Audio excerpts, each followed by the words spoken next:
দাদা, শ্যামপুর বিধানসভা কেন্দ্রে একের পর এক প্রচার করছেন, কেমন সাড়া পাচ্ছেন? নির্বাচনে জাতীয় কংগ্রেস প্রার্থী হিসাবে শুধু নয়, 365 দিন আমরা জাতীয় কংগ্রেসের কর্মীরা রাস্তায় থাকি, মানুষের পাশে থাকার চেষ্টা করি। এই নির্বাচনেও আমরা ব্যাপক সাড়া পাচ্ছি। প্রচারে মানুষের আমরা দরবারে যাচ্ছি, বাজারে বাজারে ঘুরছি, মানুষ স্বেচ্ছায় ডাকছে আমাদের। আমরা মানুষের কাছে একটা বার্তা দিচ্ছি শ্যামপুরের মানুষকে, যে ভোট আপনার গণতান্ত্রিক অধিকার, আপনারা গণদেবতা, এই গণতন্ত্রের উৎসবে আপনারা সামিল হবেন, আপনারা আপনাদের ভোট প্রয়োগ করবেন, কিন্তু জাতীয় কংগ্রেসের প্রার্থী হিসাবে নয়। কংগ্রেস পার্টির পক্ষ থেকে শ্যামপুরের সুশীল সমাজের কাছে একটাই আবেদন রাখছি আমরা, যে শিশির সেনের শ্যামপুর, প্রতিনিধি সাহেবের শ্যামপুর, এই শ্যামপুরে আমরা হিন্দু মুসলমানের ঐক্য চাই, সম্প্রীতি চাই, শান্তি চাই। আমরা মানুষের কাছে প্রার্থী হিসাবে আবেদন রেখেছি, মানুষের চেয়ে বড় কিছু নাই, নয় কিছু মহিয়ান, এই স্লোগানকে সামনে রেখে আমরা মানুষের দরজায় দরজায় পৌঁছেছি। আপনাদের 2021 সালে সিপিএম এর সাথে জোট হয়েছিল, এবারে জোট নেই, শ্যামপুর কেন্দ্রে কি কোনো প্রভাব পড়বে? কোনো প্রভাব পড়বে না।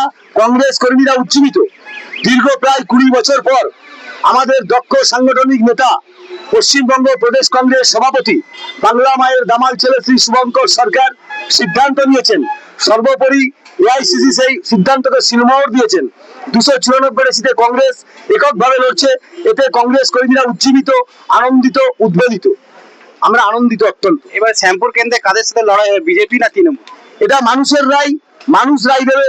আমরা মনে করি এই 2026-এর সন্ধিক্ষণে দাঁড়িয়ে শ্যামপুর বিধানসভা কেন্দ্রে ভারতীয় জনতা পার্টির সঙ্গে কংগ্রেসের লড়াই হবে। এবারে হিরণ একটা জনপ্রিয় মুখ এবং সেলিব্রিটি, তো সেক্ষেত্রে কোনো প্রভাব পড়বে না? মাফ করবেন, ব্যক্তি কুৎসা কংগ্রেস পছন্দ করে না, ব্যক্তি সমালোচনা কংগ্রেস করবে না। আমাদের একটা আত্মত্যাগের ইতিহাস আছে। আমাদের নেত্রী, এশিয়ার মুক্তিসূর্য ইন্দিরা গান্ধী প্রিয়দর্শিনী, ভারত মাতা, প্রয়াত প্রাক্তন প্রধানমন্ত্রী, নিজের বুকের রক্ত ঢেলে দিয়ে প্রমাণ করে গেছেন, ভারতবর্ষকে বিচ্ছিন্ন হতে দিচ্ছি না, দেবো না। সুতরাং আমরা ইন্দিরা গান্ধীর আদর্শে বিশ্বাসী। আমাদের নেতা রাহুল গান্ধী সারা ভারতবর্ষ জুড়ে আন্দোলন করছেন, পথে আছেন, রাস্তায় আছেন। আমরা মানুষের ওপর সেই রায় ছেড়ে দিচ্ছি। মানুষই তো গণদেবতা। এই গণতন্ত্রের উৎসবে তারা সামিল হবেন। জাতীয় কংগ্রেস পূর্ণ আস্থা রাখে, পূর্ণ বিশ্বাস রাখে। এখনো এসআইআর জট কাটলো না, তা পশ্চিমবঙ্গের নির্বাচন কমিশনের ভূমিকা নিয়ে আপনি কি বলবেন? এই নিয়ে তো এসআইআর নিয়ে আমরা ব্যর্থহীনভাবে ভারতীয় জাতীয় কংগ্রেসের পক্ষ থেকে বলতে পারি, আমাদের নেতা পশ্চিমবঙ্গ প্রদেশ কংগ্রেস সভাপতি শুভঙ্কর সরকার কল্লোলেরই কলকাতার পথে প্রতিদিন প্রতিনিয়ত আন্দোলন করেছেন, বহুবার গ্রেপ্তার বরণ করেছেন। এসআইআর আমরা বিরুদ্ধে নয়, কিন্তু আমাদের দল ভারতীয় জাতীয় কংগ্রেস বলেছিল যে একটা নির্দিষ্ট প্রক্রিয়াই হোক। গণতন্ত্রের উৎসবে যদি গণদেবতারাই সামিল হতে না পারে, তাহলে সেই উৎসবের মানেটা কি হয়? কিন্তু কংগ্রেস এসআইআর বিরুদ্ধে নয়, কিন্তু আজকে এই যে বৈধ ভোটারদের বাদ দিয়ে তাদের হয়রানি করা হচ্ছে, এর বিরুদ্ধে তো প্রতিদিন প্রতিনিয়ত বাংলার মাটিতে কংগ্রেসই আন্দোলন করছে। আপনারা মিডিয়া দেখেছেন, বাংলার মানুষ দেখছে।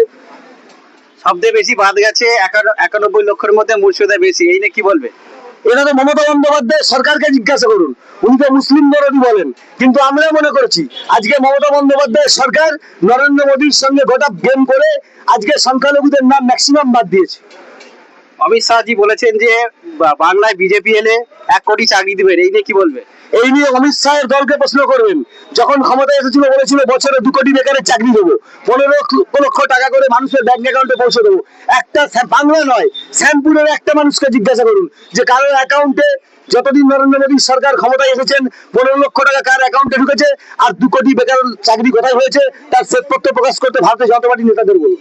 আপনারা যদি নির্বাচিত হন তাহলে 100 দিনের মধ্যে কি প্রকল্প আনবে বলে এখানে শ্যামপুর? 100 দিনের প্রকল্প তো কংগ্রেসের। 100 দিনের যে প্রকল্প, এটা ইউপিএ গভর্নমেন্ট সোনিয়া গান্ধী আমাদের নেত্রী ভেবেছিলেন যে সাধারণ মানুষের হাতে পয়সা তুলে দিতে হবে। 100 দিনের প্রকল্প কংগ্রেসের। খাদ্য সুরক্ষা আইন কংগ্রেসের, সোনিয়া গান্ধীর, ভারতীয় জাতীয় কংগ্রেসের। কংগ্রেস মনে করে শ্যামপুরের মাটিতে, শ্যামপুরে যা আছে, যা দেখবেন, Shyampur Siddheswari college, Sanjibi hospital, Kamalpur hospital, Amardaha hospital, সব তো কংগ্রেসের অবদান।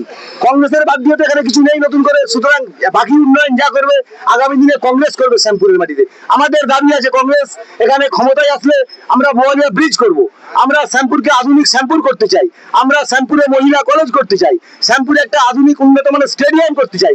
খেলাধুলা উঠে গিয়েছে, আমরা চাই একটা উন্নত স্টেডিয়াম হোক, এখানকার ছেলেরা ফুটবলে চান্স পাক। এইসব কংগ্রেসের দাবি।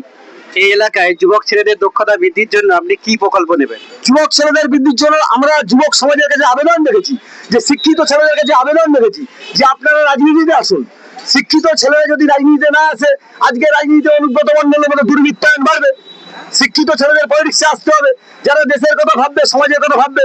শিক্ষিত ছেলেরা রাজনীতি আজকে নেই বলেই, বিমুখ বলেই আজকে তো রাজনীতির এই অবস্থা। সংসদীয় রাজনীতি আজকে দুর্যোগের ঘন ঘটা। তাই তো আজকে কেষ্ট বৃষ্টিদের এত উৎপাত বাংলার মাটিতে। শিক্ষিত যুব সমাজকে আমি জনগণের প্রার্থী হিসেবে বলেছি যে আপনারা রাজনীতিতে আসুন। শিক্ষিত সমাজ রাজনীতিতে না আসলে দেশের হাল ফিরবে না, দেশের উন্নয়ন হবে না।